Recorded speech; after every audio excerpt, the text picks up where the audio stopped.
A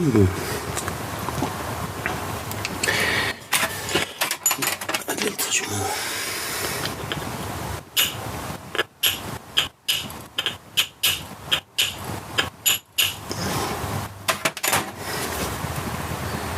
Okay. Okay.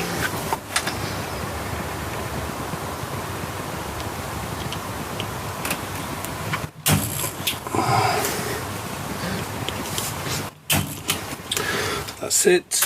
It's already moved about nearly halfway. But my puncher will not go any deeper, you see, because it is... I don't know what the term is called, but yeah, it's not straight, so I'm going to have to use a 2mm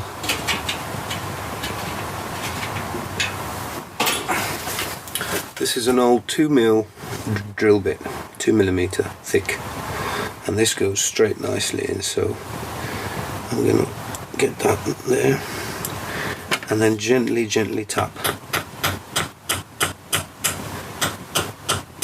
You can feel it when it's a positive tap, because it's kind of a dull, softer, not as sharp.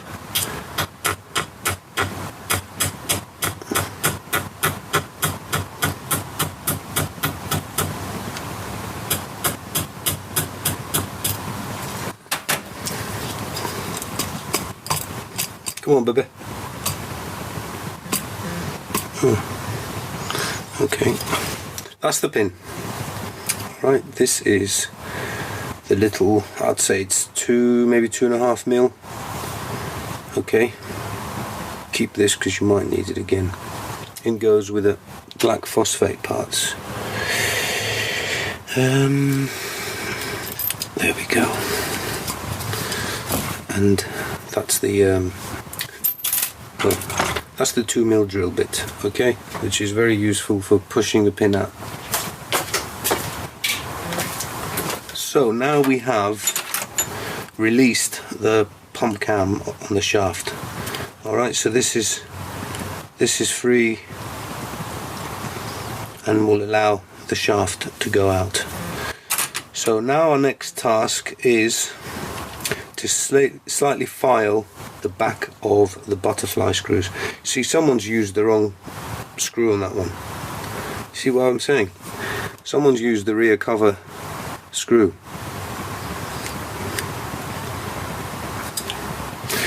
So that will need replacing. In fact, all of them will probably be replaced.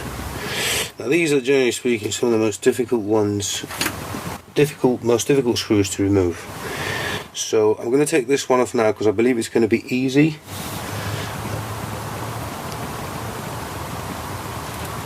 Nope, it's not easy. So what I'm going to do now is, what am I going to do now? Really, I should get this onto the vise. And I think I will, guys, because it is the right way to do it. Problem is, I've got to move that camera.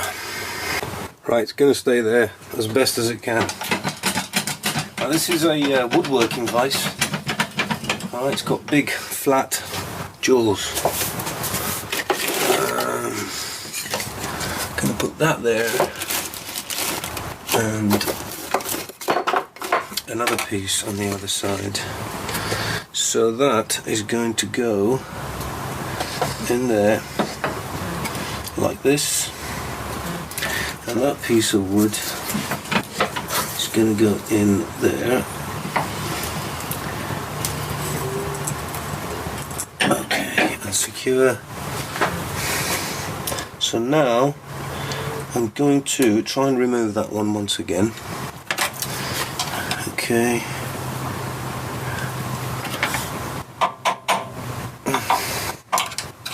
Come on.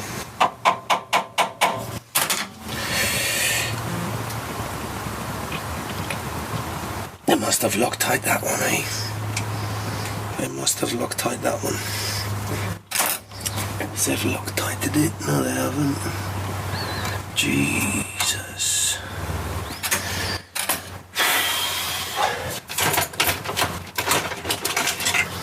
never easy, is it?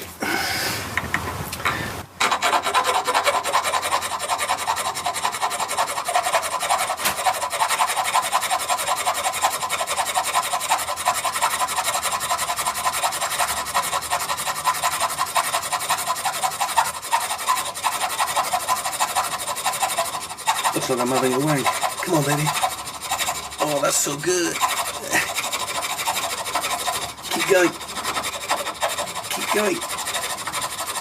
Yeah.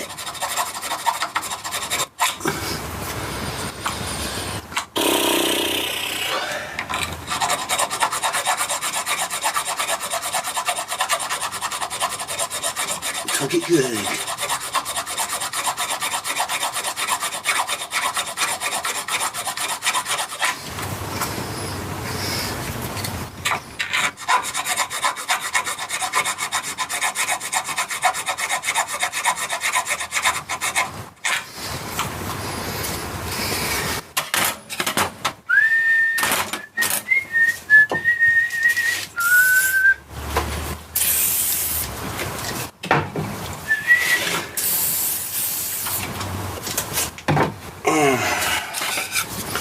This is really something, mate. You know what I mean.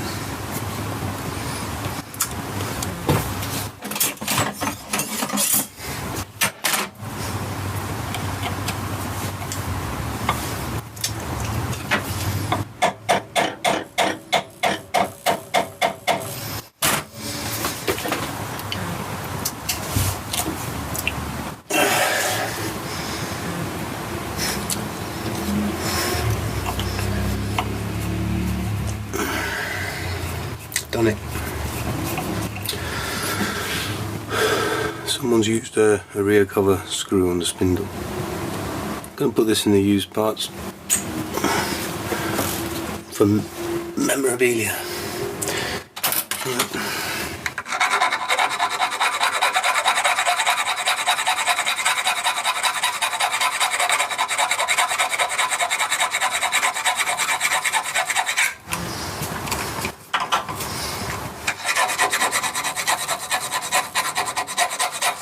Good thing is it's brass and it's very soft.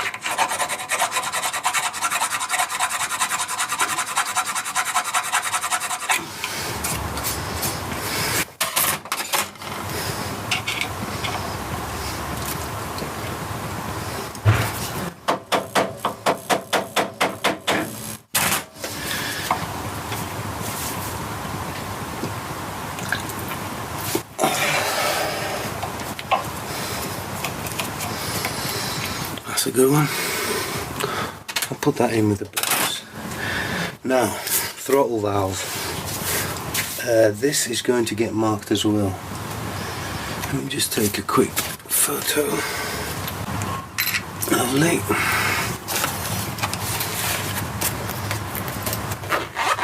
So this is carburetor number 1, and I'm going to put left, as I know what that means. I know what that means, but can't get the valve up. Come on.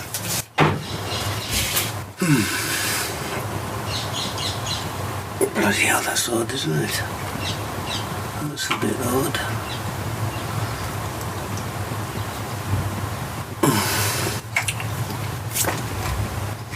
I'll do it afterwards. I'm going to get on with the second valve, and those are original ones, of course.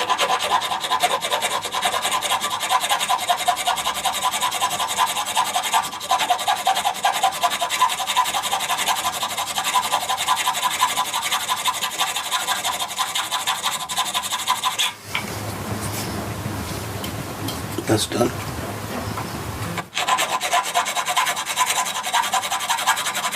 You'll be very straight with it, so you don't file the either the casting or the spindle. So you just want to focus all the energy on the back of the screw.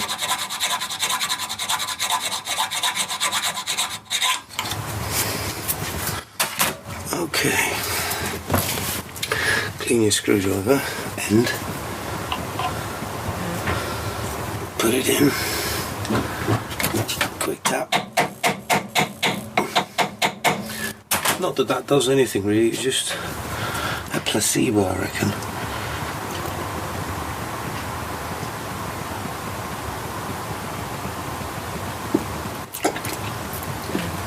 Oh, you know, fuck me, that was so difficult. Whew. Fucking hell. Excuse me for the language, gents. I don't often record what I'm saying. It's workshop language. Carburettor language.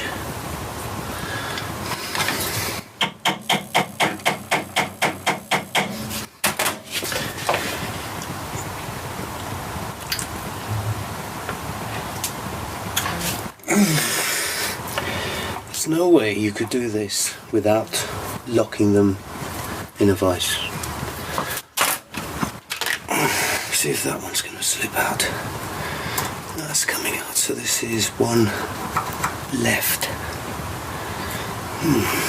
There we go. One left. Just going to scribe it at the back. In with the brass. So this can come off now. So, let me see if I can give that a little tap with a wooden handle.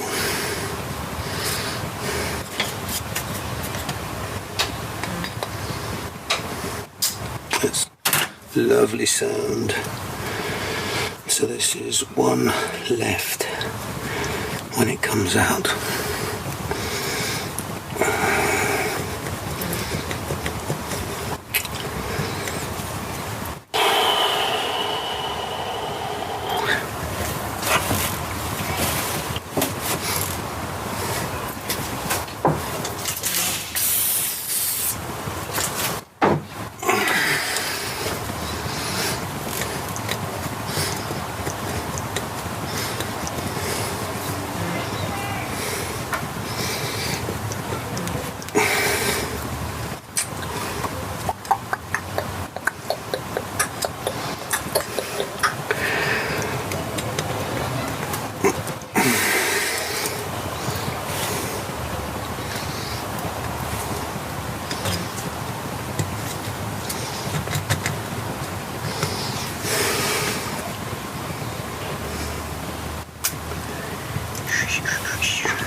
Just going to give it a bit of a tap.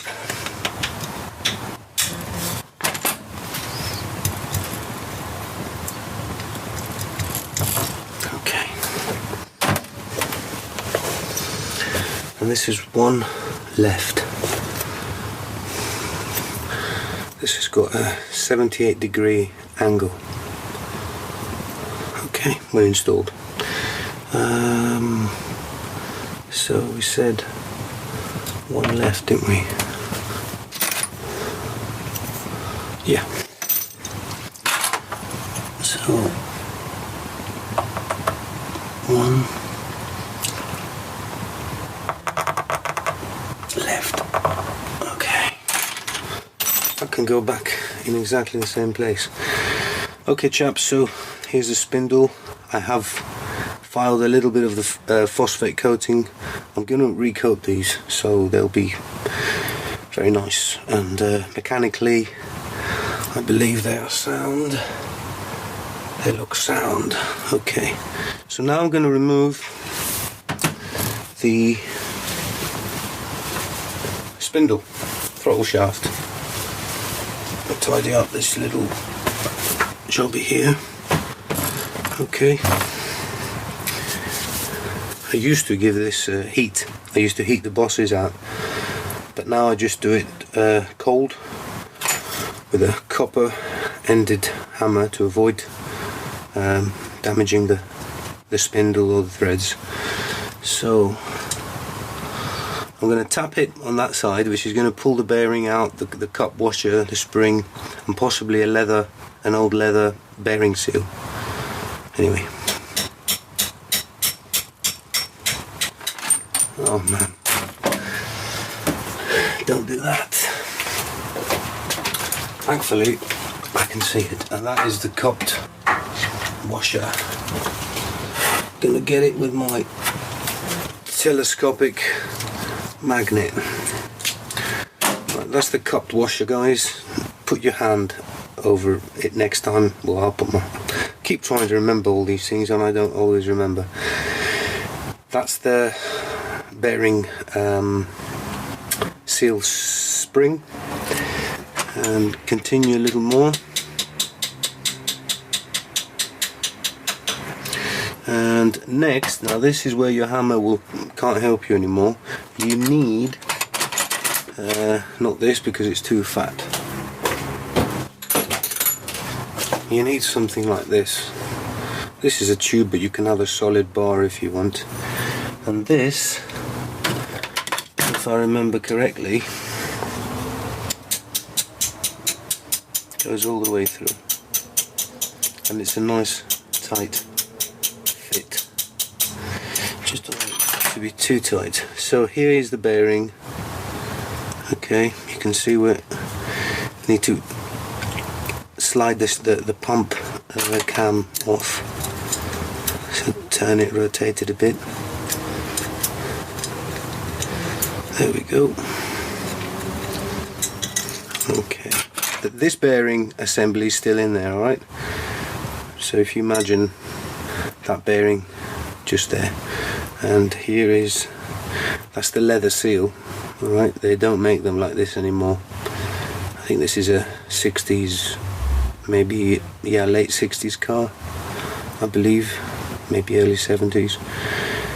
So that is there to keep this seal intact and in place, and then you've got your cupped washer like that, which is press fit. So now I'm going to try and remove this old leather seal. Okay, it looks as though you could eat this now. Juicy. Okay, that's the leather seal, and it exposes a rather nice old bearing. Okay, this won't come off like that, so what I'm going to do is I'm going to get the vice jaws. I'm going to open my vice a little bit, slide the spindle through the vice until it lands under the bearing, and then tap the spindle through.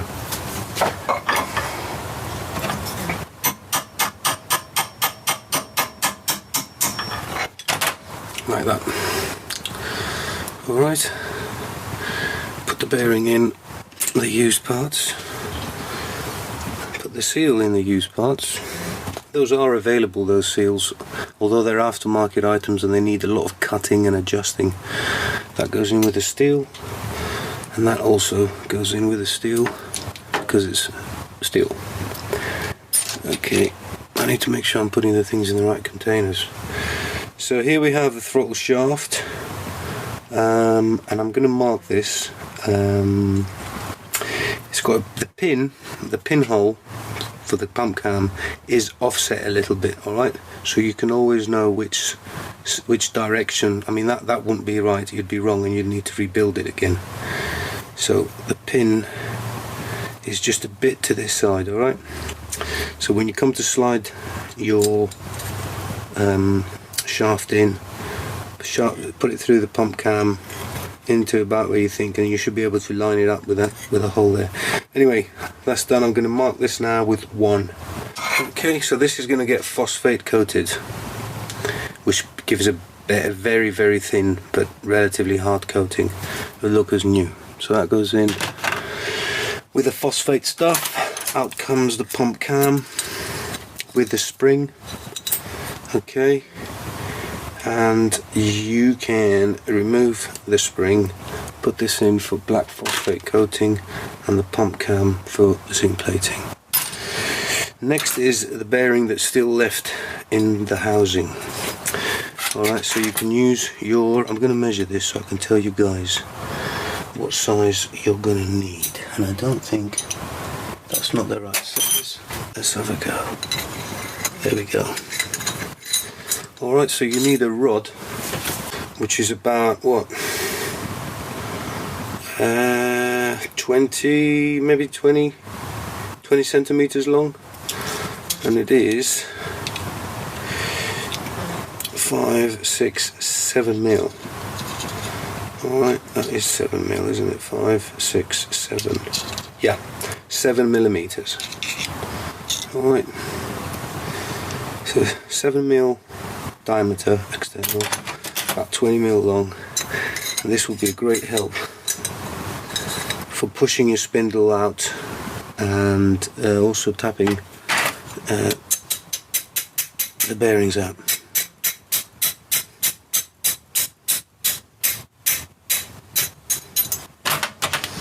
There we go.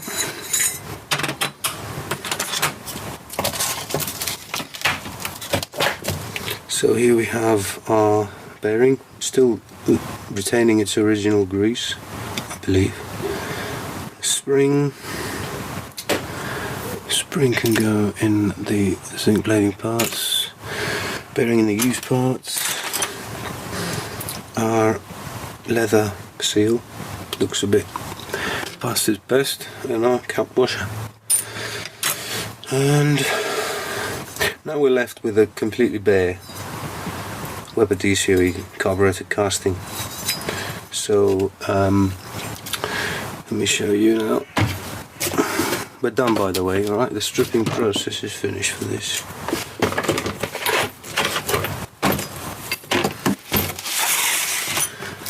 So this is the all the parts that belong to this carburetor.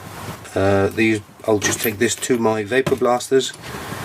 His name's Richard, he's a top guy, and he uses a very small glass bead with water at very high pressure, and it doesn't damage the surface of the aluminium, it actually just cleans it. So yeah, that's the vapor blasting parts. Here are the parts that are black phosphate, okay, good as new.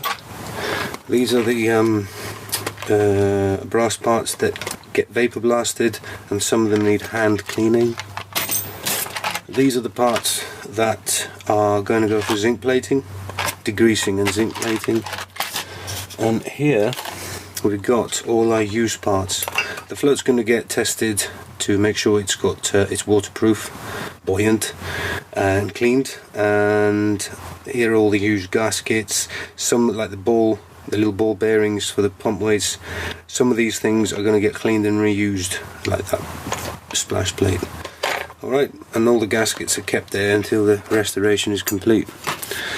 So that's it with the how to strip a WEBER DCOE carburetor from start to finish. Alright guys, hope you enjoyed it.